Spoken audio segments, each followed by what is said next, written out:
when we buy a movie ticket, we're creating a little bit of a social contract with a bunch of people we never met to go into a dark room and experience something and be quiet and be passive and be submissive and not stop the experience. The experience is in a dominant position relative to our consciousness. And we do it willingly because it's one of the few times in our lives where we do that and where we stop our phone from ringing and we give ourselves that respite and we give ourselves a moment, might be a 2-hour moment, might be a 3-hour moment, to experience something uninterrupted and unbroken. And if we have to get up and go to the bathroom, you run because you don't want to miss something. And that's a unique experience. I think as a filmmaker, you know that you have a dominant or authoritative position relative to the audience's consciousness, and you have to honor them, which is, I'm not going to do something that's so obvious you can figure it out exactly, and you get to the end and it's been predictable, but I also don't want to do something that's intentionally obscure, to where I'm just sort of pirouetting how smart I am and all the big words I can use, and you're lost. And we've all seen the ones that strike that perfect balance, where you're rewarded for having paid attention and picking up the clues, and you go, aha. And I think there's one thing that a lot of filmmakers take a while to figure out, which is it's okay for the audience to be ahead of you. It's okay because the tension that goes before a reveal or a cathartic moment is so much more delicious when it's actually paid off in a way that you hope for than some utter surprise that's not satisfying at all. Sometimes filmmakers create too much importance around the idea of surprise versus paying off in a satisfying way. It's all about this contract. It's about this dance with the audience and honoring them and encouraging them to participate and pay attention. Well, I can drive that loader. I have a Class 2 rating. Be my guest.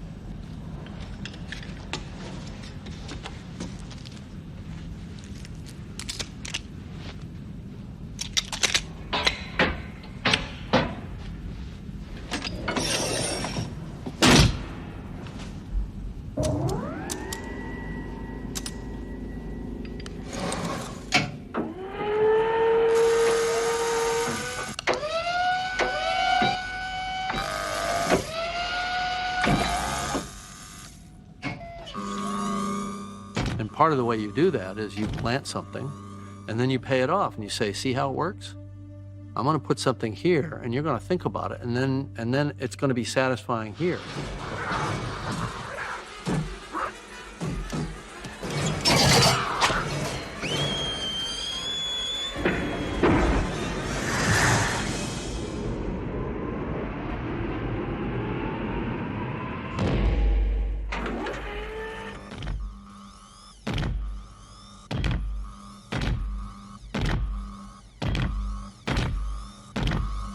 Get away from her, you bitch!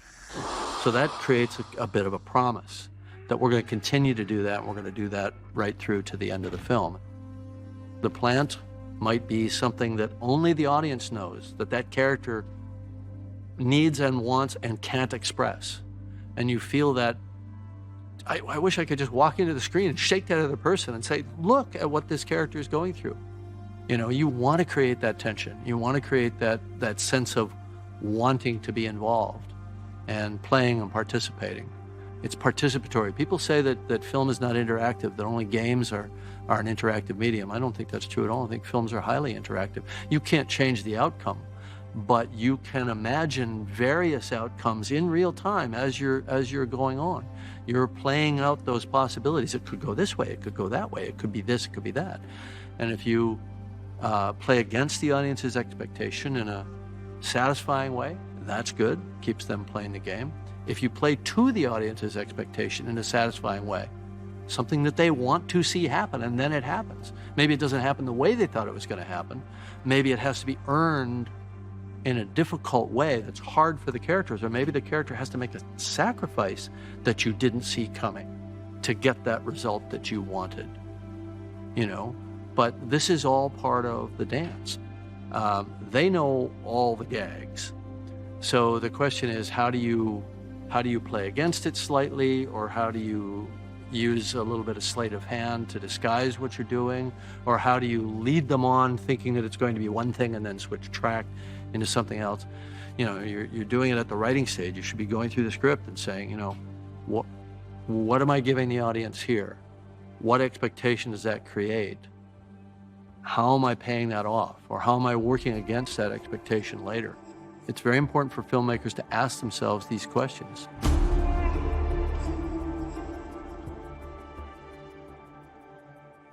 Well, I think one of the first principles of building tension is you have to care about the character, and you have to understand the jeopardy, or at least that there is jeopardy for that character. That might be anything from a free-floating anxiety that something is going to happen and you don't know what it is because you've just walked into an alien spacecraft, or you've just walked into a haunted house, or there's some kind of really bad negative outcome that's tied to a ticking clock. You know, the classic example is the bomb under the table, because I think time is a factor on building tension. You have to believe that it's not going to happen in 2 weeks or in an hour. It's going to happen in the next few seconds or maybe the next minute.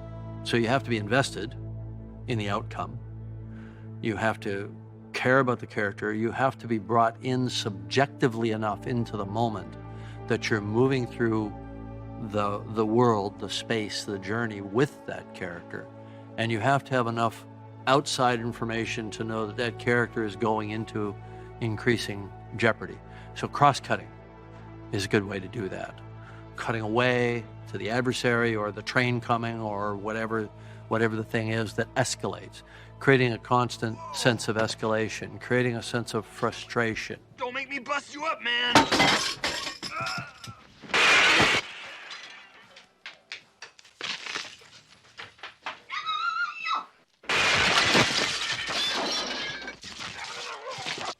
You're cutting to a very mundane scene.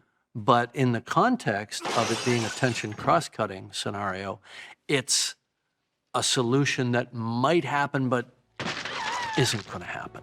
And they could have been saved but for had they just answered the phone, or something has happened, the ringer got turned off, and you've established that. You're building tension in all these ways. You have to be led to believe as the audience that something is going to happen soon. And then you prolong it. You don't just make it happen, you prolong it. So you've informed the audience in some way, stylistically, that something bad is going to happen, or something very bad could happen to your character, and then you prolong it. So you've told them to be in that state, and then you suspend that state and then hold them in that state, so they don't feel like it's getting just snatched away from them before they've had a chance to experience and feel it. Now that might be a state of happiness, might be a state of wonder. You don't want to give them a little taste of wonder and then take it away. You want to stay in it. So tension is the same thing. So there's a prolongation of tension, and that's usually done with cross-cutting two narratives that you feel are converging to each other.